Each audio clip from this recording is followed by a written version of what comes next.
I am the mother of a boy, and I have many men in my life that I love, but none that I love more than Jay. Yet in 2023, men are told that they're not worth that much. And women have feminists to advocate for them, but men have Andrew Tate? No thanks. Men really need someone that they can look up to and learn from. Because Andrew Tate is not the role model that I want my son to emulate. Jay is the role model that I want my son and most men to emulate. But you may not know who he is, or maybe you're one of our super fans who love him and know him and totally get him. But whether you know him or not, you may not realize that Jay is really seriously the role model that everyone, especially men, need today. So I thought today we would talk to you about men and men's rights and lots of other things about men. So, Jay, a lot of people think that men shouldn't have any rights just because they're men.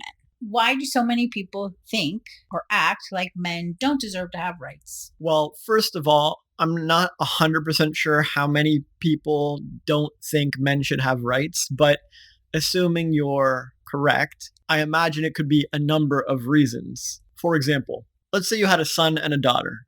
Oh, I do. And your daughter is loud and feisty and badgering you and needy and wants attention and is a drama queen and is always hassling you. Meanwhile, your son is kind of the opposite. He's silent and chill and just plays video games and does his thing. He does his chores and might not even come to you if he was injured or sick or traumatized. Which of these two children is going to get most of your attention? Probably the one who's coming to me and being needy and asking for it more. And now imagine that eventually the son feels hungry enough to speak up and feels hungrier than usual at the dinner table. And so what's going to happen when the son reaches for an extra fry on the daughter's plate? She's probably going to rip his arm off. Yeah, she's going to do her normal, dramatic, whiny, get her way thing. Yes, definitely. Yeah. And so even though the son clearly has a right to some extra food or some extra fries, and even if he's going about it in the wrong way or aggressively, that's not the main issue here. But in this situation, whose rights are going to get defended and championed and whose rights are going to get stepped on? Probably his, because she's freaking out and making more noise and making a big fuss over the whole thing. And he just wanted a fry. Yeah. And I know it's an oversimplified example and parenting is more complex than that. But by and large, the loud, dramatic, complainy people get everything they want.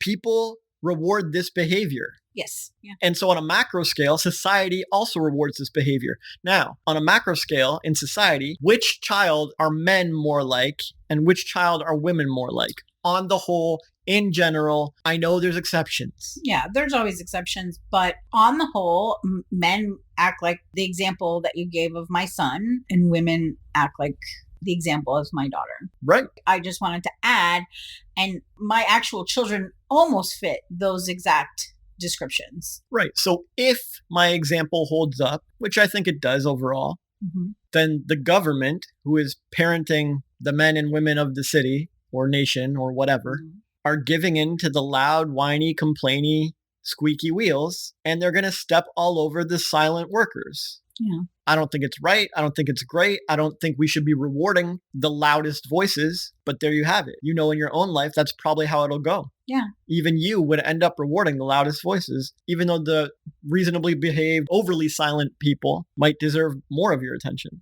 And I think it's because they are loud and in my face or in society's face and demanding to be heard versus the ones who are quiet and never speak up or say anything. Like you said, I don't know if it's right, but it's normal. I guess. So you could argue that men need to speak up more and then they'll get rights. So, do we encourage all men to set up protest groups and support groups and get their lobbyists and get people speaking for them? Should they claim a label and start being dramatic when things don't go their way? Right? Is this what we want? No. Men should just speak up like all these feminists do. No. To get their agenda. No. I don't know, maybe. Maybe not. Like I said in the beginning, each child is kind of extreme to one extreme. One is speaking up over every little hair out of place, and the other is never speaking up. Probably neither of these are great. But regardless, I think it might paint a picture or give some insight as to why men's rights aren't very focused upon. I think what you're saying, I just wanted to be clear, is that because they're quiet about their needs and their wants and their desires, that most of society is kind of ignoring them because they're sitting over there quiet and not saying anything. Like the wallflower at a party. Party's loud going on. The person in the corner, no one's paying attention to because they're quiet and not saying anything. Yeah, basically. Right. And maybe they should speak up and be more center of attention. Or maybe we should just be paying more attention to the quiet kids. So if men's rights aren't being talked about that often, maybe that's on us, on society, to sort of show some extra love to the quiet kid. I don't know. That said, it's not the only reason it could be. It could be a combination of reasons. That's just one idea that came to me. Maybe it's a case of men have been too rich for too long. And I don't mean rich in money, but rich in rights, right? It's hard to argue that we didn't have a patriarchy for a long time. And many people argue we still do. But 60s and 70s and stuff, it was the whole nation was pretty much run entirely by men. All the commerce and economics and jobs and everything, men. Yeah. And so when people see a group that's been too rich for too long, they usually get upset and they do their best to diminish or reduce that group. They actively try to harm that group's rights. Right.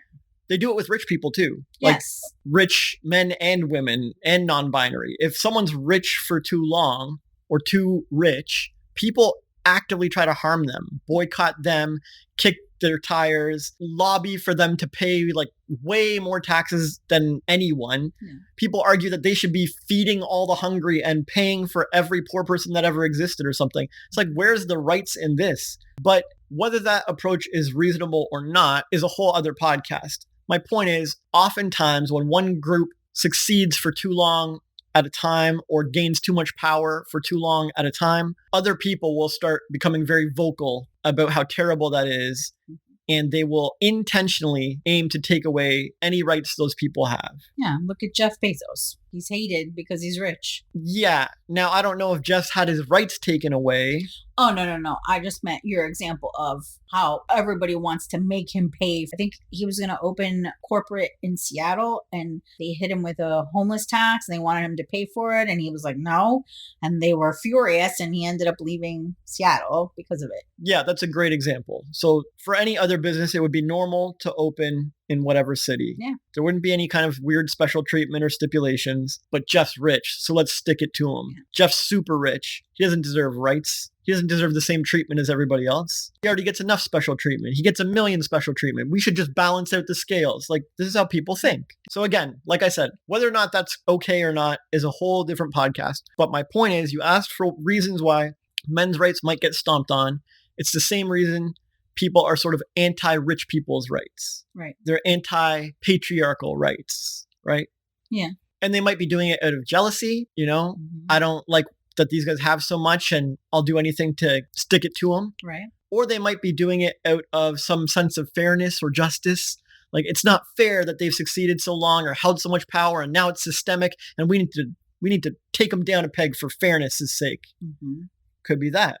Regardless, all of these reasons I've outlined could be why allegedly men's rights have been ignored or downtrodden or put to the side or whatever. Well, as a former feminist, I know that many modern feminists believe that men had power for so long and they believe they still have all the power, which I completely disagree with. And so now I don't know everyone, but my own personal experience talking to feminist women, this is what they think. This is why they think that men shouldn't have any rights because they've ruled the world for like until today, and according to them. And so they shouldn't have any more rights. And it goes back to what you were just saying, like, it's not fair. Their time is done. The time of women, blah, blah, blah. And it's all BS, in my opinion anyway, regardless of how much money someone has or how much power they have. Every human being deserves to have rights. Every human being deserves to be heard and have opinions and thoughts and beliefs of their own. So you also believe this, yes? That everybody should have rights regardless? Nah, screw rights. Do you see what I have to live with? I mean, even murderers get their day in court. They get heard. So I believe in human rights, but not the way that most people think. And it would take me an entire hour-long podcast to explain this. Oh, well, that's sounds kind of juicy. We might have to do another podcast episode. Now I really want to know.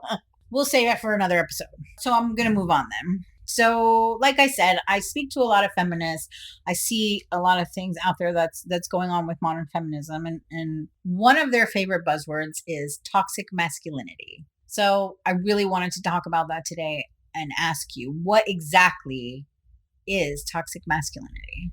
Toxic masculinity is a fairly new label, and most people who are using it pretend it means something bad men have to fix or bad behavior that men do. But really, that's just to push an agenda for the most part. Because if you've paid attention to society and looked around and interacted with people, you know that there's plenty of toxic femininity and bad behaviors coming from women, just as there's plenty of toxic masculinity and bad behaviors coming from men. So you don't really need a label for this. We've had it since the beginning. It's called bad behavior, right? It's called mistreating others or immaturity or whatever. So why do we give it some fancy new label in modern times? Because the agenda is to put the focus and burden and onus on men to change. And as long as we can keep the focus there, we don't really have to look at any other bad behaviors, do we? Right. We can just stay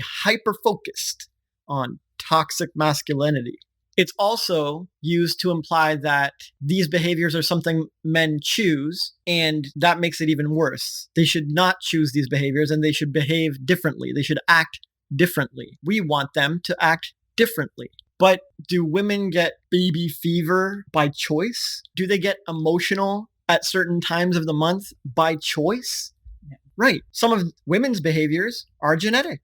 Some of their behaviors are part of their makeup. They're part of who nature made them. They're not choosing these behaviors by choice. Estrogen is choosing their behaviors. This is facts. And unless you're going to magically lower their estrogen count by like 1,000,000,000% or something, I don't think these behaviors are going to go away. So we all learn to deal with them. Men have learned, for the most part, to deal with women's mood swings and emotionality throughout the months. We've learned to deal with the fact that they're probably going to want kids, and that's going to throw a giant wrench in our neat little lives, and we have to adapt. But we don't force them to get surgery or get the therapy or tell them that their behaviors are terrible bad, and why are you choosing this? How dare you choose to act this way? You should just change for us. We get it. Nature has given you estrogen. You behave differently. And so how much of toxic masculine behaviors are just testosterone behaviors? How many of these toxic masculine behaviors aren't actually by choice? Most people realize that little boys or young boys, when they're born and in their childhood, they have more testosterone and they generally have more rambunctious energy and they generally run around and get physical a lot more. And you can try and argue that this is socialized, but it was the same in caveman times before socialization existed. Yes.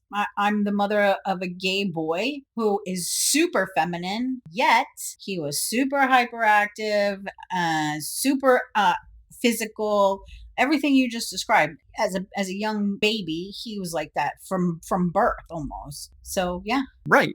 So if a man feels put upon by the world or society, or his emotional needs aren't being met, and he acts out physically, because this is his natural inclination, his testosterone inclination is to express this somehow physically, whether it's punching a pillow or punching a nearby person. Sure, it might be unpleasant and we don't like any of this, but how much of it is really by choice? And I'm a fairly disciplined person. And when I get angry, I can generally control myself and make sure I don't express over physically. But some physical expression generally needs to happen. Yeah. I'm not sure that's by choice. That's like baby fever or time of the month stuff. Like, I don't really have a choice as far as I'm concerned. I mean, I technically have a choice, but the giant amounts of testosterone and the massive amounts of stress that are being put upon me are dictating, like, do some masculine expression to deal with this energy overload. I mean, you're a super gentle person, and I've seen you angry and seen you express it physically. And I don't mean like with your fist, I mean just like longer strides, more movement, more like yelling, or more strain in your, in your face, So it's different for me as a female, but I understand that, and it makes total sense. As a man, if you need to be physical when you have that adrenaline coursing through your body mixed with your testosterone. Exactly. But society wants me to call that toxic masculinity. They want me to act like a woman. They want me to handle all my issues in a feminine way. They will say that my tendency towards physicality or towards bold action is a bad thing, and I need to repress it and suppress it and change it and act differently. But when a woman wants to cry her heart out over something that went wrong, I'm not like, your crying is terrible, and how dare you, and why are you acting this way? And that's not how we deal with problems and whatever. I'm like, all right, you got to cry it out. You got to cry it out. Like, and both genders can have an extreme or radical expression of their masculinity or femininity. And those extremes and those radicalities may be something to correct, right? Maybe I don't need to punch someone in the face every single time. Maybe I can pull back that extreme and just hit a pillow. But having me not handle it in any masculine way at all seems weird. Well, yeah, if it's your nature. Right. And maybe for women, like crying at the drop of a hat and reacting emotionally every single time till the end of time is a bit much. And so maybe they could pull it back and take a breath, correct their emotions, think logically once or twice. But insisting that they behave like men every time something goes wrong in their life and calling it toxic femininity also seems weird. Well, yeah. Right. So my point is, toxic masculinity is used to imply that men are choosing unacceptable behaviors and they need to change. Yeah. But maybe that's not the case at all. Maybe men are choosing reasonably acceptable behaviors under the circumstances, and at the most they need to pull it back a little bit. But what really needs to change is people not accepting masculine expression in the world. Yeah, I completely agree. And I've studied a lot about the genders and what drives men and women, our nature of who we are, that's in our DNA. And when I hear this word, this buzzword, toxic masculinity, it feels like you said, they're trying to make it sound like being masculine is a bad thing. But if we don't have masculinity, we can't have femininity, or everyone's going to be feminine or everyone's going to be masculine. And we need this balance in the world. And I personally enjoy watching a man be a man. I don't mean when you're angry or when you're upset or anything, but there have been a couple times in our relationship where you're super passionate and you're moving around and we're not fighting or anything. And that like natural feminine part of me is like, damn, that was hot. That was hot. So to me, like this buzzword, like you said, is just a way to make masculine people, male or female, just masculine people, feel bad about who they are naturally. And it makes others, I know not you, but others maybe want to suppress that and not ever be called or seen as toxic masculine ever. But yeah, I totally disagree with this buzzword, and I wish it would go away because it makes masculine people feel really bad. Yeah, nature creates gendered species for a reason. There's plenty of them, and they exist quite well. Nature knows that some genders are going to be more violent physically, and that other genders are going to be more sensitive to energy or to protecting children or to family units or bonding or whatever. You can go explore the animal kingdom and look at the differences in genders. They're not all identical, but they all exist, and nature never tries to fuck with them. Yeah, it's true. And even in nature, the ones where the male does feminine things, then the female will do the masculine, the opposite, because this is how it's meant to be. And so your example of like women wanting to have babies, I'm a woman who has had her babies. I'm like pretty much done. But when I see a cute little fat baby, man, it makes me want more. So like, I can't help that. It's part of who I am. And when I see a cute little fat baby, I think, cute little fat baby, back to work. I'm cool with it. That's how work gets done. Yeah, I know. But this is the difference. This is how we're supposed to be. So Whatever. You be you. Let other people be them. You don't need to label anything. And bad behavior is bad behavior, whoever it's coming from. agreed. Because feminine people can't say, "Oh, you're toxic, but I'm perfect." Because that in and of itself, that right there, putting that label on someone else is bad behavior. Yeah, that's one of the worst behaviors, actually, if Yeah. I was going to put them on a scale. Yeah, as usual, you always give amazing insight and perspective. And also, I'd like for anyone who's watching or listening to let us know in the comments what you think about toxic masculinity. I'd love to know your opinions on this. So, like I said before, I spent a lot of time talking to a lot of people online and learning about people. And one of the things I noticed in my research and actually in my day to day is how cis straight white men are treated like the enemy. So, why is this? I don't know for sure, but I'd like to point out something pretty interesting, which is if you take any defensive person or any group of defensive people who feel unsafe or feel insecure or feel defensive, justified or not, they will quickly manufacture an enemy to blame and focus on and solve. But because their own defensiveness is present, or their own insecurity, or their own lack of safety in themselves is an internal presence, even if they were to wipe out that entire enemy in the next day, the next week, there would be a new enemy that they could blame for their feeling defensive. There are many groups of people who are feeling defensive in society today. Mm-hmm. And they are the manufacturers of enemies. Like you could wipe out all men tomorrow and the remaining women would find a new enemy because they'd still feel insecure. They'd still feel defensive. They haven't worked on themselves at all. The enemy is gone and they're just onto new things. Feminism has won most every battle they've been working on since the 60s or whatever. Yes. And now they have a bunch of new causes, way more enemies. They have more causes than ever before. They have. And we talked about this in our feminist episode. We did talk about it in our feminist episode. And it's true. Like they got all what they wanted. They wanted the right to vote, to own land, to be their own person, equal pay. They wanted all these things. They got it. And now they have to find a new enemy. So this totally makes sense. Yeah. Now they're going to champion people of color, or they're going to champion trans, or they're going to champion LGBT or whatever. And once those are taken care of, they're going to find a new enemy. They will go to their grave manufacturing enemies. But there are other people in the world who are just live and let live. They don't have enemies. Yeah. They're just like, okay, people are different. You guys are weird. I don't really agree with that, but I'm going to be over here. Yeah. Yeah. And because they have no inner defensiveness and they don't feel insecure in themselves, they don't manufacture enemies. And they could be living in the same city under the same laws in the same situation and same circumstances.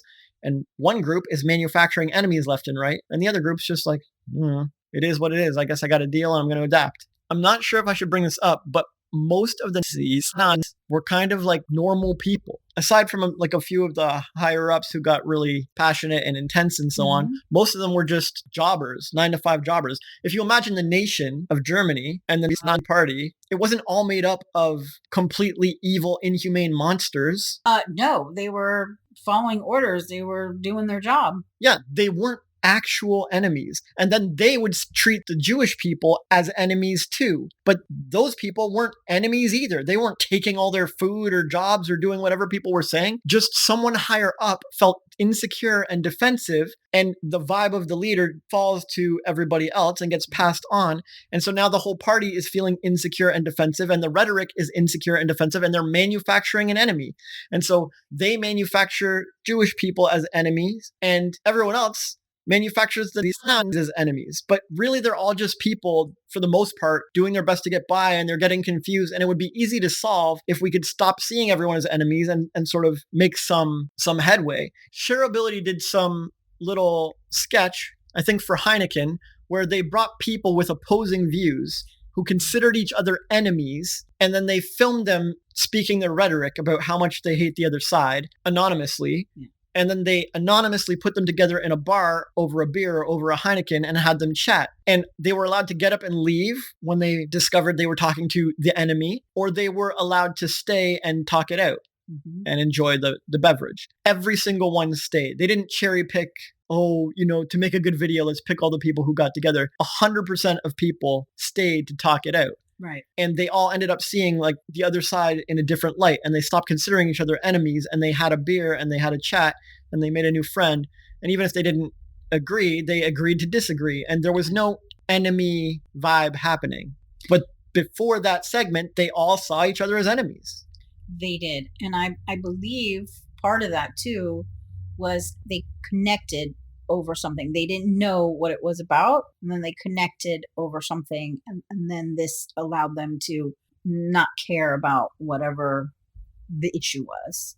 Yeah, my point is, I don't know why straight white men are seen as the enemy. Could be a million reasons, like the first question you asked me. But I also don't think it matters that much, because no group of people on earth are really the enemy. Agreed. And it's seeing them as the enemy that prevents all possible forms of healing or progress or benefit coming. Right. Yesterday, actually, I watched a short on YouTube where this guy is interviewing people on the street, and I don't remember the question, and the girl assumes that what he is, who he is, and she says, well, as a cis straight white man. And dude's like, well, I'm Arab and I'm gay. And she was completely shut down, like, oh, she didn't know what else to say, and then was backpedaling and everything. But the point is, she just automatically, like you said, put that enemy label on him because all he did was ask a question. And so this makes so much sense to me. And for all you cis straight white men that are watching, we hear you, we love you, and you are not our enemy. So hopefully people can eventually stop hating on them. But from what you said just now, all that stuff, kind of don't have any hope, because even if people stop hating cis straight white men, they're going to find someone else or some other group to target their hate towards. Yeah, but like I said, there's plenty of people who don't feel insecure in themselves or defensive, and they're not constantly looking for a villain, and they just live and let live, and they're out there. There are plenty of them. You can go chill with them. It's just you won't find them on the loud hashtags and memes. And right. Well, actually, I have to confess that I did this, actually. So we know someone from your past, well, both kind of, who I'm not very fond of. And even after, like, you guys went your separate ways and like there was no contact, I continued to see her as my enemy for the longest time, because it felt weird not to have someone that I disliked or someone that I was like an enemy. It felt weird to me. I was no longer a feminist, so I didn't have men hate. I took responsibility for my body, so I didn't hate skinny people anymore. I, took a lot of responsibility in my life. And so this felt odd to me. And so I made this person who technically had never done me wrong or really anything to me. She was living her life. I don't really agree with her choices, but that has nothing to do with me. And yet I hated this person because I needed an enemy. And once I let go of that and I started to love myself and question all the things I was doing with my own life and really working on myself, like all of that went away. Like now it's a joke to me when I think about how much I made that person my enemy who didn't even know or really do anything to me. It was so ridiculous. And I think that the people who do the same now towards anybody, whether it's straight white men or not, they would realize that they're just wasting their time. And it's, what's that saying? It's hating someone or you taking the poison and expecting them to die. It's kind of the same thing. It's pointless. So yeah.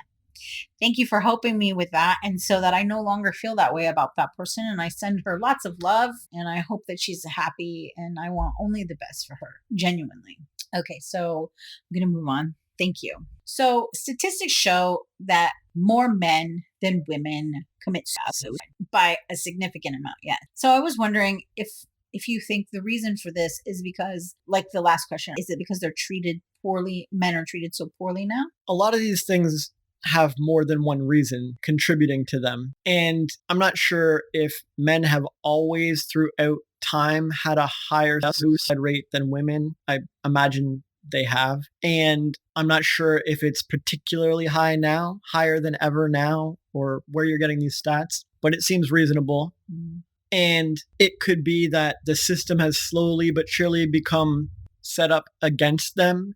It could be that with women changing so much, it leaves very little place for men, or they're not sure how to contribute to society anymore if women make the same amount and do all the same things. It might be they've just been socialized to lean towards suicide from generation after generation. Could be all these different things. I'm sure some scientists will run some studies somewhere, but it's pretty difficult to find a fulfilled person of any gender who will commit suicide. So ultimately, lack of fulfillment seems to be a major player here. If you're feeling depressed or down or worthless or useless, I'm pretty sure that's when suicide seems most appealing. In fact, someone did a study of the last words of male life enders, and the two most common words that turned up in their last statements were worthless and useless. So it seems extremely unlikely that a man would wake up one day and suddenly feel worthless and useless. I believe that's a situation that would be arrived at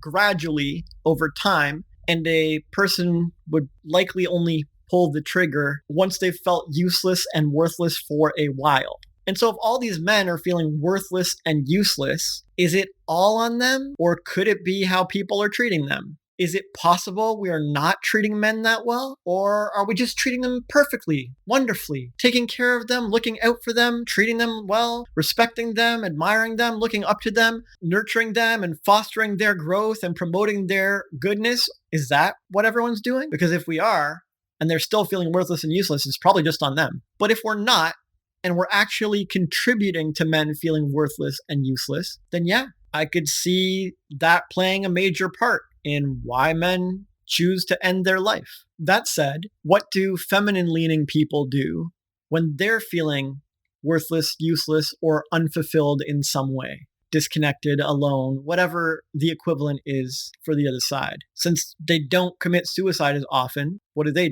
We mostly cry and talk about it or complain about it. Yeah. So generally, I believe rather than ending their own life, they instead do their best to pull other people into their emotional storm or their despair. They do their best to get other people involved and commiserating and feeding their emotional void. Yeah, misery loves company. Yeah, masculine people who feel worthless, useless, or unfulfilled are more likely to just end their life, not be a burden to anyone, and just leave the earth.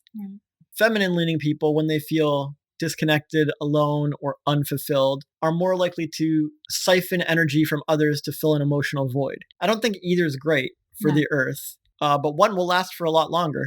It's true. Anyway, all this stuff aside, again, I feel it doesn't really matter so much, right? What does all that matter compared to the simple fact that if we have unfulfilled human beings of any size, shape, gender, creed, whatever, and they've felt this unfulfilled for long enough that they're considering either ending their life or siphoning everyone else's energy to fill an emotional void, this is something society and humanity really should be addressing, and it's important we do all we can to uplift these people, whether small steps or big. And I guess knowing why or understanding why might possibly help with that, but I really don't think it's necessary to help someone feel more fulfilled. I feel like we can do this naturally by instinct. I know there was a point in your life you felt like that, so you understand. And I did too, which is why when you said it, I started to cry, because I know that feeling.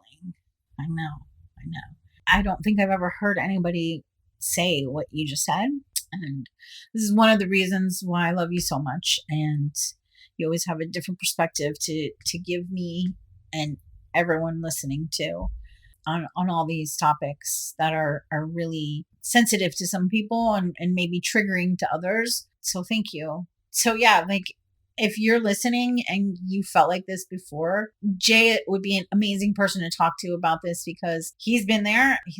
If you know anything about his story, he's been suicidal in his past, and he was able to lift himself out of that and out of homelessness as well. And he's an amazing person, coach, friend, teacher. I mean, I'm sure if you're listening, you can already tell that 1 hour of this podcast is worth 100 hours of a regular education or therapy. So I just want to put that out there. Thank you. Thank you, because there were many times in my life that I felt the same way, and I have attempted to end my own life. And with meeting you, you have taught me how to deal with feelings like that, and things, tactics, and actions, and ways to never get that low in my life again. So, and recently I had something very intense and painful happen, and I didn't even get close to that feeling because of you, because of what you taught me and how you taught me to be better and love myself, and I'm valuable and worthy, and all those things, all those lessons that you gave me. Man, I lean on them super heavily when in those moments. So thank you. Yay. So many women complain that men don't express their feelings, don't cry, and can't talk about themselves very much. Yet, when they do, they don't like this. They complain, maybe not to their partner or the men in their life, but they complain about it, and they look at their partner as weak and or act like they don't care. So are women lying when they say they want a man who expresses and cries? That's a good question. Let's go micro personal experience for a second, because you're a woman. And in my observation, you have done that countless times, like an insane amount of times. So, for example, you would swear you wanted a diet of meat. Like, I want to avoid vegetables. I want to eat junk food and fast food and Reese's Pieces and whatever. And when you told me that, a week later, you were eating vegetables. Yeah. I'm like, you literally just lied to my face. Another example, you claimed you wanted to sell our book, make money, have a successful business. And given every chance, opportunity, resource, help, lesson, anything someone could give, you then went on to give up on 4 separate businesses just when they were getting their first clients, like when they finally started working. Yeah. You would spend months to finally get something clicking. And as soon as you got 1 or 2, gone. Yeah. I couldn't imagine a bigger lie. Like, you're playing with people's lives and careers and years of economy and stuff. But there it was. So it looked like you said you wanted one thing and actually did not want that thing. Then you claimed you wanted a certain kind of partner, and it was a tall order, a partner that most people wouldn't even ask for, let alone get. Right. And you got that partner, possibly better than you imagined. And then you push that partner away with drama and neuroses and issues and so on, eventually just kicking that partner out of the house, even though they were exactly what you said you wanted. And so what I see is a woman who says she wants ABC, gets ABC, and then turns around and acts like she wanted XYZ the entire time. And so it's very bewildering, because most men I deal with wouldn't do this. What? So my question to you is, why do you think women do this? Or why did you do this in all those cases? I changed my mind. Oh, so then I guess all that stuff is totally fine then. We should all be doing similar. No, I didn't say it was right. You asked me a question and that's the answer. But I changed my mind. But what's the difference between changing your mind and a bold-faced lie? Because you tricked people around you. No, I didn't trick them. I tricked myself, and I thought that's what I wanted, and I did, and then I changed my mind, and then I changed again, and I wasn't committed. I didn't commit myself to what I wanted. Sure, but the result is people are buying you freezers full of meat, and then you're not eating them. People are giving you businesses, years of their lives, investing in your career, and you're making them waste it. And people are being the best partner they can be just for you to throw them out on their ass because you changed your mind. Like, how is this different than a lie? If another person did these exact 3 things to you, would you not be telling your girlfriends that they were a damn liar? Of course. I'm not saying that I wasn't lying. So we have to be clear. Okay. Because in your question, you painted a picture of women saying one thing and then actually wanting the other. Yes. And so in that case, their communication to the outside world is directly opposite of what they truly want inside. So they have a track record of crying wolf, of lying, of misrepresenting the truth, of saying the exact opposite of what they truly want or are aiming for. And now the whole world around them gets roped in like a scam artist or like a confidence trickster. So for me, I can't speak for anyone else. For me, I think I just was unclear with myself. And even though it was technically a lie, what I said, it wasn't really what I wanted. And being unsure and flip-flopping and changing my mind and not making an actual decision or commitment caused me to say one thing and then change my mind and go back and forth, and this was totally wrong, and this was not great for myself, for my own, because then I end up questioning what's wrong with me. I'm a horrible person, feeling guilty about all the stuff that I said and that I did. Yeah, I mean, there's no defense for it. I wasn't clear with myself what I wanted. Sure. So maybe all these women you're talking about are also unsure and unclear and indecisive. But if they're unclear and unsure and indecisive, does it make sense for them to use clear and decisive language? Is that not heavily deceptive? Because when I'm unsure and unclear and indecisive, do you know what I say to people? Yeah, I do. Because I've heard you. You say you're unclear, you're unsure, and you're indecisive. And I did not. Not only do you not, but I bet if you did a study or took a survey, most women do exactly what you did in so many circumstances. They say they want one job when they really don't. They say they want one raise when they really want to quit. They say they want this partner when they really want that partner. They are unsure and indecisive and unclear, but they use the most clear, most decisive, most sure language, which to me is a giant walking, living lie, because you are communicating to the outside world the exact opposite of what you are inside. And this could be an interesting, rarely talked about difference between masculine, testosterone-driven people and feminine, estrogen-driven people, because it's fairly difficult for me to believe that I would find similar behavior in high testosterone masculine people. They seem much more likely to be logical and precise and accurate with their language, to say what they mean and do what they say and keep their word. And maybe if you showed me some like namby-pamby, low-T man, then you might find this unsure, uncertain, indecisive feelings being masked by the most certain, sure language ever. You might find the liar, the mind changer. And so that's fine if that's a difference between men and women, or a difference between testosterone and estrogen. But then you can't really fault someone from being like, well, women are liars and they never know what they mean and they never speak straight, right? No, I don't. I can't blame anybody for saying that, when the majority of masculine people in my life, and again, this is my experience only, generally, not always, but generally stick to their word and do what they say they're going to do. And the ones that don't are more feminine leaning people that I know. And it feels shitty to say that I was a liar and I lied, and sitting here now, I don't know for real if that will never happen again. I don't mean with those topics. I just mean in general. Maybe I want a salad and I go sit down and have lunch and I decide I want a steak. I don't know. Like, I don't know. And it feels really shitty right now to not know that. Well, I don't think you need to feel too bad about it. It's more about assessing and admitting strengths. For example, I know that as a guy, I'm with hopefully reasonable testosterone levels, that I'm much more likely to off myself. That doesn't sound like a great trait. I'm not super happy to celebrate that, but I can admit the truth. And by doing that, I'm empowered. It's like, okay, I know that I'm at risk for this. And if that comes around, maybe I should handle it a different way, or catch myself when that happens and see if I can curb this issue, because it's not a beneficial trait that I super love. Right. But it is a trait, though. It does exist. I don't need to feel shitty about it. I just need to be aware of it. Or I know that I'm very likely to express my anger physically or to deal with stressful situations in a physical way.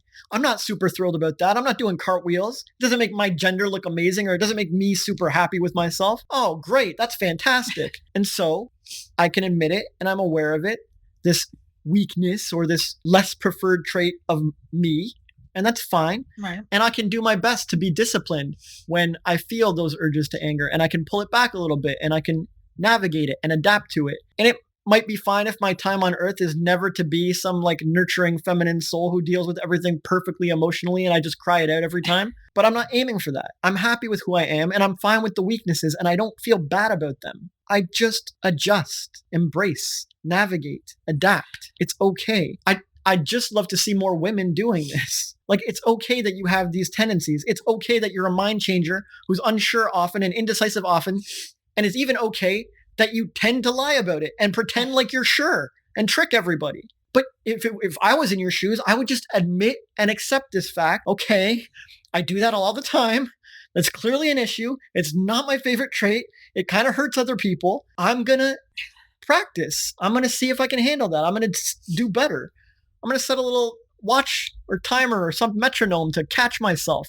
I'm going to practice. And if I screw it up, I'm going to do better next time. And I'm going to apologize because I know this is part of me. I wasn't born a man, and I don't have that incredible precise language or certainty or decisiveness. And that's fine. I'll work on it, or I'll ask for help from someone. For me, like, I could ask you, I'm feeling super angry right now. I want to punch somebody. How would you handle this situation with this client or boss or stranger or whatever? I can get a woman's input, a feminine take on things, but only if I know this part of myself and I admit that it's not super great. If I pretend like I'm amazing and everything's fine and I don't have this trait and it's someone else's fault, then I'm never going to come to you for help. Yeah. Right. That's true. Right. So I'm glad you asked this question, and I'm glad you were able to discuss something at the root of the answer. And I hope you don't feel bad about it, because awareness and self-knowledge should never make you feel bad. It should make you feel empowered. It's ridiculous to feel bad about who we are as people. I feel bad that I've made other people feel bad with my lies and with my uncertainty and my indecisiveness. I've come a long way with making decisions from the person I used to be, and same with the other things as well. But clearly I still need to work on this. I mean, even as recently as 2 months ago, I was still undecisive, and I made a major life change that I regretted instantly, and it was a lie. I lied to myself, I lied to you and everyone else around me too, what I wanted. And then I changed my mind. But while it was happening, you could have just admitted, I'm unsure, I'm indecisive, I'm not really clear on my feelings or how I want to proceed. Can I please talk it out with you very confident, certain helper? I know. Because I would have helped you get clear. I know you would have. But it only works if you admit that you're unsure and you don't talk in certain language and pretend like you know exactly what you want, which is what I believe most of these women in your question are doing. They're pretending, yes, I want a man who does everything I say and is submissive to me and whatever. And then they get one and they're like, this turns me off so hard. And it's like, this is not rocket science. You could have gotten clear on your shit beforehand. You didn't have to rope someone into a 2-year relationship before you figured out what turns you on and turns you off. Read a little porno, read some romance novels, and you'll know exactly what turns you on and off. Yeah, and for you girls out there who are watching or listening, who think you want a submissive man, you don't. I mean, well, everybody's different. I don't want to assume, it was more of a joke, really, but I thought I wanted that for a long time, and I had that. I had somebody who did whatever I said, gave me whatever I wanted, and like money wasn't an issue. I could do whatever, and I was unhappy. Not until I left that relationship was I happy. So, yeah, I get it. And so just to be clear, because we said a lot of stuff while answering this question, women say a lot of shit that they want, but they're lying, basically, for the most part. Well, like you said, lying sounds bad. So they're unclear and indecisive when they say it, and they're very likely to change their mind, possibly to the exact opposite thing, very shortly. And they communicate this in extremely certain terms, as if they know exactly what they want. And by doing that, they end up tricking everybody. And it basically just looks like a giant lie. So call it what you want. It's not great behavior and it's not a great trait. It causes a lot of problems and pain for others. You may want to practice more self-awareness about this. The same way that I might want to practice more self-awareness when I'm feeling the urge to express myself physically. It's not a great trait. It can easily get out of hand. And so it's worth keeping an eye on. Okay. Seems fair. Yeah, it does. Thank you. I'm your best student and I have a long ways to go too, man. So I'm glad that you brought it up and thanks for only mentioning 3 things. And I want to help people anyway. And I have no problem being vulnerable and sharing these things. Sure. And you know, a lot of feminine people do this. Yes. Yourself included. Yes. Probably your friends, your girlfriends, your daughters, your aunts, your moms, your whatevers. Yeah. Yeah. Okay, so I'm going to move on. In Hollywood, I noticed that men like The Rock and Arnold Schwarzenegger and these big, bulky, beefy men who were the norm for the love interest in a movie have been replaced by men like Harry Styles and Timothy Chalamet. Very feminine looking men. And so I was wondering, are women really attracted to feminine men? Well, disclaimer, everyone's an individual and there's all sorts of people. But if you're talking about trends, I'm not sure if Hollywood's a good go-to. Okay. Hollywood is a bunch of big studios who want to make money. And the content they put out is geared to make money. They have like scientists and researchers and market research and data, and they are measuring and tracking every click and ticket purchase. And they are doing everything they can to reach the broadest audience possible. And so if feminine men sell more tickets and get more streams and get more clicks, then that's what they're going to do. If burly masculine men get more clicks and get more streams and sell more tickets, that's what they're going to do. And for them, they're just measuring what people like to see on screen. Hollywood isn't some measure of dating or attraction or what people are into in their personal romantic lives. Mm-hmm. Hollywood is into what people like to see on screen. Right. If you were to look at dating books, though, pickup artists, they care about what women are attracted to and what gets them into relationships or into bed or whatever. And so if you look at dating books, are they portraying a bunch of Timothy Chalamet, Harry Styles people, or are they portraying more masculine alpha men types, right? Because for them, if the books don't help their customers get women and become attractive to women, they don't make money. Yeah. So whenever you're trying to measure something or get a gauge of something by an industry or by how an industry is behaving or by how an industry is performing, it's important you make sure that that industry financially cares about the thing that you're looking for. Right. If I want to know more about what women are attracted to and dating habits, I'd be much better to look at pickup books. Or romance novels even. Or romance novels even than Hollywood blockbusters.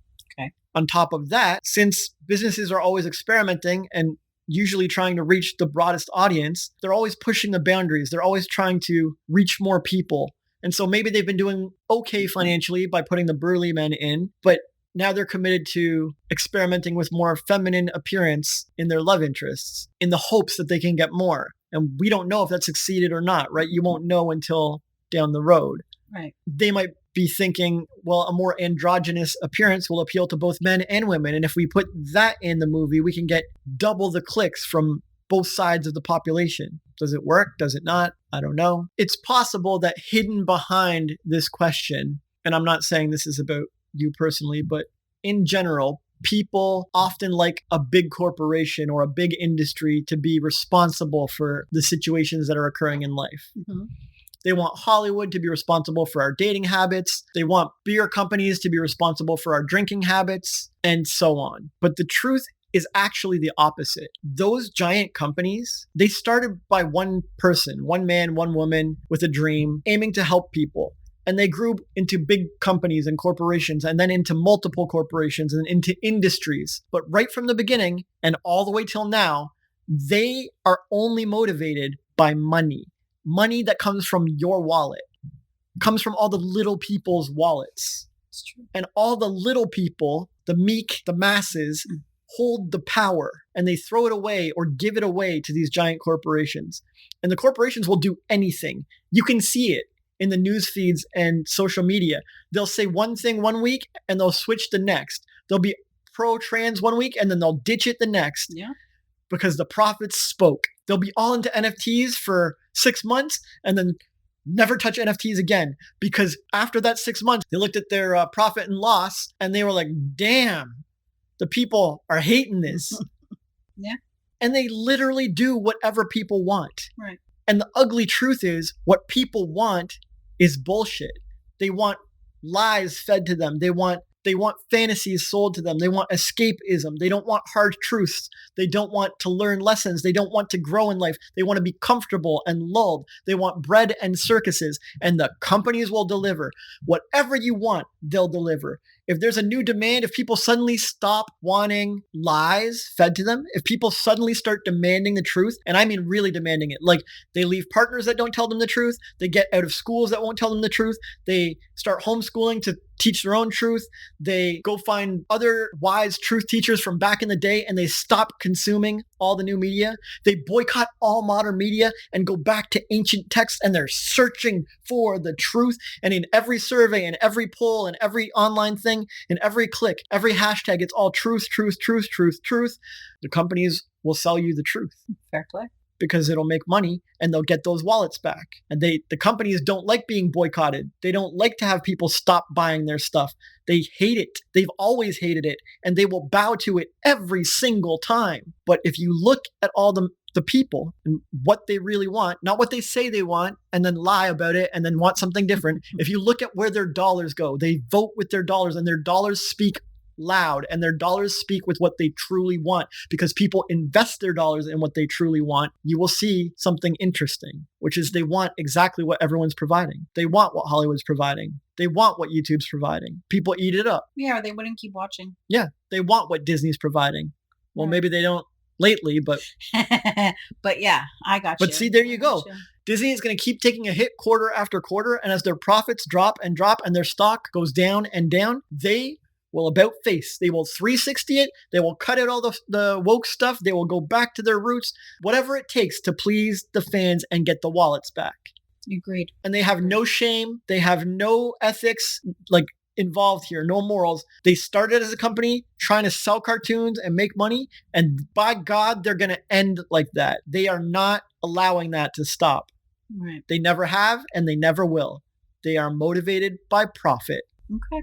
Well, thank you. Thank you so much. That's actually really helpful because, spending a lot of time online and watching a lot of videos, I see a lot of people complaining about this, about women are being attracted to feminine men. But for me personally, I'm not attracted to either. I go the third way with that. So a brain is much more important to me than anything. I like smart men. Thank you so much for way deeper answer than I was expecting. So went a totally different way. Every time I think you're going to zig, you zag, which I love. Okay. My real dad really wasn't around a lot when I was growing up. We're great friends, but my stepfather was my father figure. He's an amazing human and I love him so, so much. And I was wondering, are fathers really that important to children when they're growing up? Or is this just something that I kind of fantasized about because my dad wasn't around? I don't know for sure, but my gut says yes. Either way, if you want to know if something's important, what's a good place to start looking? Have you checked out the stats on single mother homes versus single father homes versus dual parent homes? Only single mother homes versus single father homes. And there's way more single mother homes than single fathers. Right. But have you checked into deeper stats, such as how likely a child from a single mom is likely to go to prison versus how likely a child from a single dad is likely to go to prison, or how wealthy a child is likely to become from a single mom versus how wealthy a child is likely to become from a single dad, or how many kids from single mom homes end up in therapy versus how many kids from single dad homes end up in therapy. I haven't looked at any of these stats, but these are sort of the things you could start looking at to get a feeling of, is this important or not? And even then, it's not a guarantee, but it can kind of start to give you some insight or point you in an interesting direction. If I asked you, is flour important for a cake? You might say, I can make a cake without flour. I'm very talented and so on. You don't need flour, yada, yada, yada. Mm-hmm. But if you look at the stats, the statistics, it would say that on the whole, in general, flour is pretty important for a cake and you're the rare exception. Mm-hmm. And that for the most part, it's an important ingredient. We shouldn't nuke it off the planet unless you want to get rid of cake. Well, yeah, there's a lot of flourless cakes out there, but if you want to make a traditional cake, you're going to need that flour. And even then, is there really a lot of flourless cakes, or is there like a handful compared to the millions? Oh, no. Okay. Well, and compared to the millions of cakes that require flour, then yes, there are way more. This is how statistics can sort of give some insight. Okay. Like I said, they're not always right, and it's not a guarantee, but they can get you pointed in the right direction. And if it turns out all the statistics say kids thrive better when they have a dad around or from a dual parent home or whatever, it's like, maybe we should be thinking here. Just like the flourless cake, you can find some exceptions. Well, I was from a single mom home and I turned out amazing or whatever. Right. But I don't know if those exceptions are enough to dismiss all the other statistics, right? Fair. It's food for thought is what I'm saying. Okay. Yeah. And so if you want to know how important fathers are, I would start Googling this stuff. I'm sure the stats are out there. I'm sure there's stuff worth looking into. But again, I don't really feel the need to Google them because from caveman times, I'm pretty sure the dad's been playing a major role in helping raise a thriving, well-adjusted child. So, well, even using you and I as an example, you grew up with two parents. Your father was around, your father took a big interest in your life and was the traditional father role in your growing up. And you had all the things that I always wanted. But I do know that there was something I was desperately missing in my life for a long time. I know that I grew up very lonely and alone and really would have done anything to spend more time with my father. So based just on us as an example, to me, I feel like a father is very important in a child's life. And I know that when I was a single parent, it was much more difficult for me and my child versus when I was married and we were that nuclear family. So I don't have those stats and that data, but my gut also tells me this. And I ask this question because I see a lot of people online making assumptions about other people, male and female, about their parents. I watched a video where a guy was being a simp for a girl and saying all this stuff. And in the comments, they were like, oh, he didn't have a father. His father was missing this. And it was a lot more comments to that than I really expected. Maybe people instinctually know that missing a father will result in this kind of person, or maybe they're just talking at their ass. Yeah, like I wasn't sure. And since we had two totally different childhoods, I wanted to know your opinion. And also because I thought perhaps what I know about this is biased because growing up so lonely and wanting my father around. So yeah, this is why I asked that question. So thank you so much. This question actually came to me in a moment of self-doubt about myself. And so I was wondering, do men actually need women? Maybe you've been doom scrolling those red pill videos a bit too much because they're often trying to imply that men don't need women. Or who knows, maybe you've been doom scrolling those feminist videos because they're often implying that women don't need men. But let me just ask you, do roosters need chickens? Do bulls need cows? Yeah, if they want to make babies. Well, the entire species will be wiped out if they don't have this. Not only that, day-to-day tasks for those creatures become extremely difficult. Yeah, okay, fair enough. But in those videos that you mentioned, the dudes will say, I can hire a maid and I can knock up whoever. And so they make it sound like they don't really need women. All good. So, yeah, I know. And I'll get to all that. But first, is nature brain dead? I mean, no. So, it handled roosters and chickens pretty well. Yeah. And it handled bulls and cows decently. Yeah. Gave them different statures and sizes and tendencies and behaviors, all to balance out and create a wonderful species. Yes. Okay. Do any of the chickens or roosters or bulls or cows try going counter to nature, break their roles, change their gender, behave differently, replace themselves with technology and build egg-laying machines so they don't need the chickens anymore? No. Okay. And is evolution useless? Right. Because these species have evolved over time and thousands of years gone by, they're still in tip-top form, doing the exact same things they've been doing. Right. If anything, they're more practiced at those roles. Right. When they first laid an egg, I don't know if they were so stable here, if they were like great at it or whatever. They probably didn't have quite the level of performance. Yeah, probably. But they've evolved over many years and they've gotten good at laying eggs. Nature made them better. Evolution made them better at what they were built for, what they're designed for, what they're good at, what their natural tendency is. Mm-hmm. Okay, so do we really want to imply that, but for humans, nature fucked up? Okay, no. Do we really want to imply that, you know what? It's time for us to evolve beyond gender. I think that's the next generation. It's happening right now. We're evolving beyond gender, guys.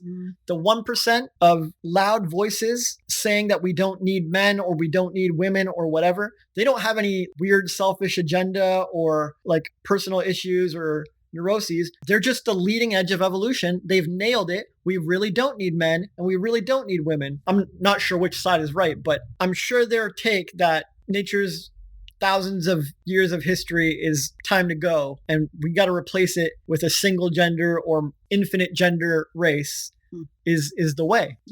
It's possible.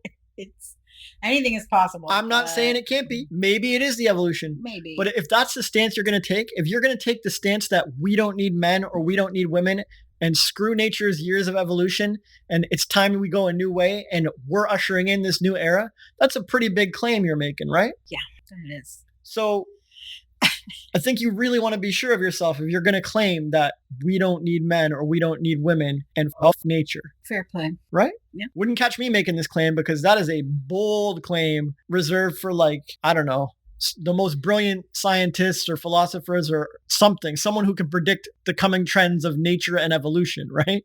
Well, yeah, that's true. And you need boobs. I mean, I definitely need boobs. I know.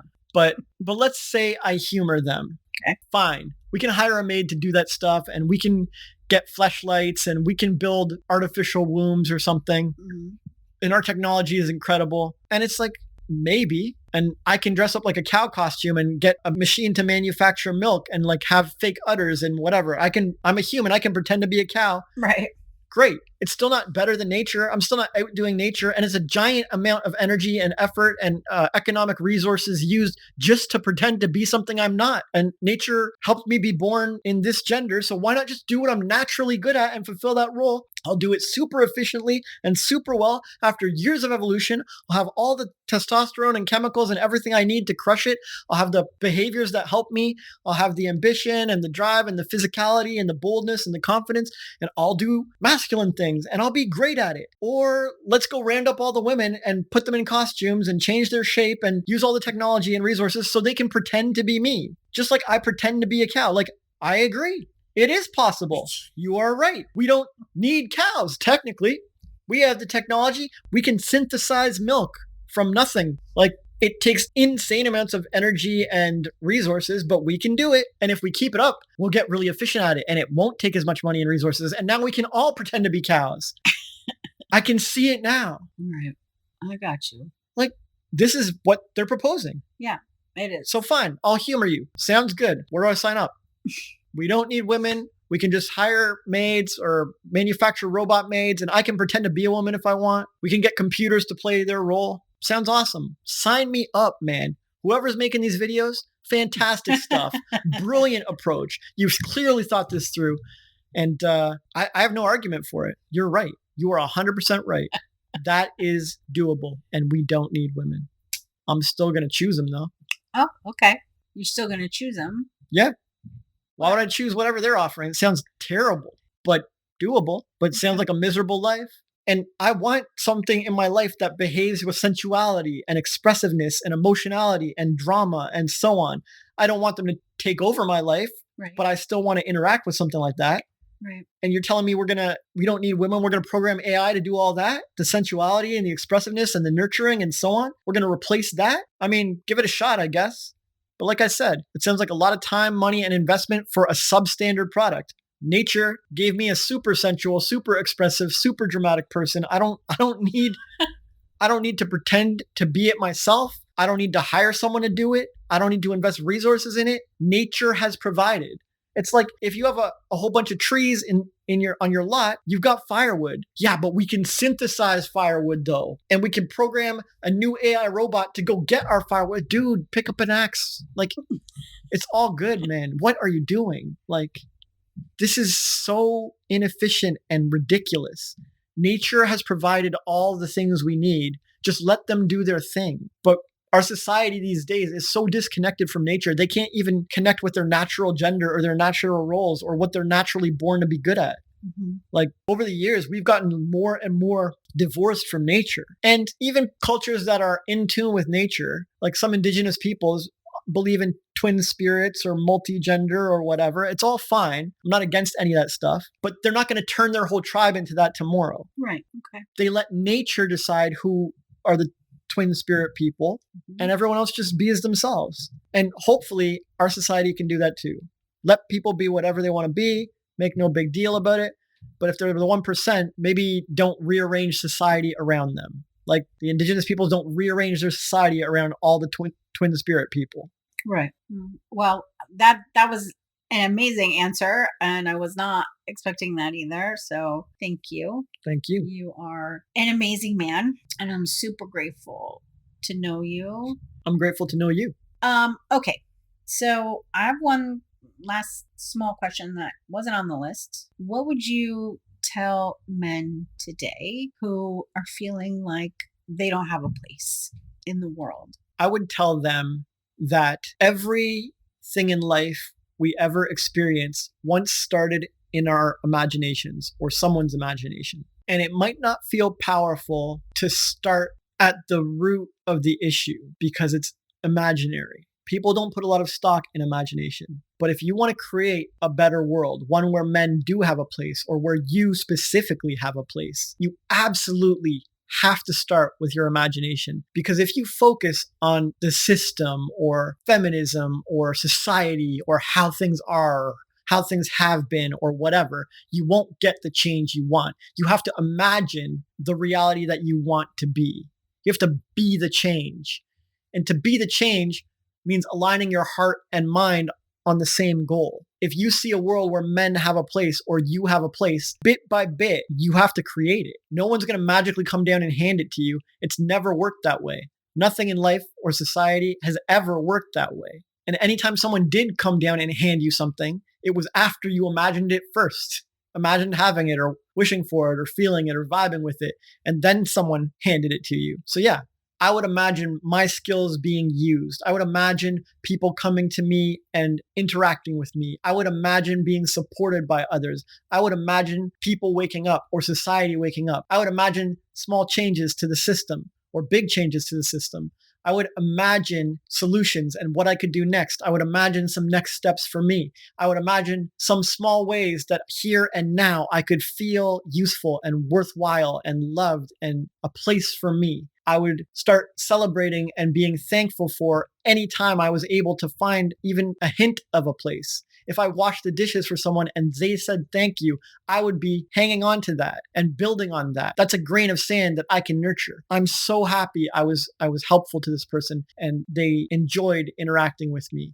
enjoyed having me around. I'm going to look for more places to do that. I sent an email to someone and they said it was the best email they ever read, or they thanked me for it, or it brightened their day. You know what? That's another grain of sand. And I am so thrilled that I did this. And I would keep looking for those, because I don't know if you studied the reticular activating system or the focus placebo, but what you focus on, you get more of. So it might seem dark or dire or grim for men right now, but I'm telling you, if you use your focus and imagination properly and well and effectively, you will get more awesomeness. Hope that helps. It was great. Thank you. So maybe now you can see why I started in the beginning of this episode saying that this is the role model that men need. I mean, this is the role model everyone needs, to be honest with you, but especially men. And I'm so honored and grateful, and I feel so blessed that the universe brought you into my life, because I get this goodness constantly, 24/7, basically when I need it. So thank you. And I get great questions. and you love that. You love being asked questions. So if you have any questions, any specific questions about your situation, this topic or another topic, and you feel comfortable sharing it in the comments, please do. If you want to talk to Jay and work with him one-on-one, please send me an email. And in the subject line, just put the episode that you were referring to, or whatever you want. I don't really care. I'll figure it out. And I also want to take a moment to give a shout out to our sponsor, which is me, and remind people that if you enjoy the wonderful goodness of our podcast and this amazing perspectives and thoughts that Jay gave you today, we also have a book called Eyes Wide Open, Volume 1, and the link to buy that is in the description below. And you got to tell them it's the world's first self-help coffee table book. My God, you're taking my job away.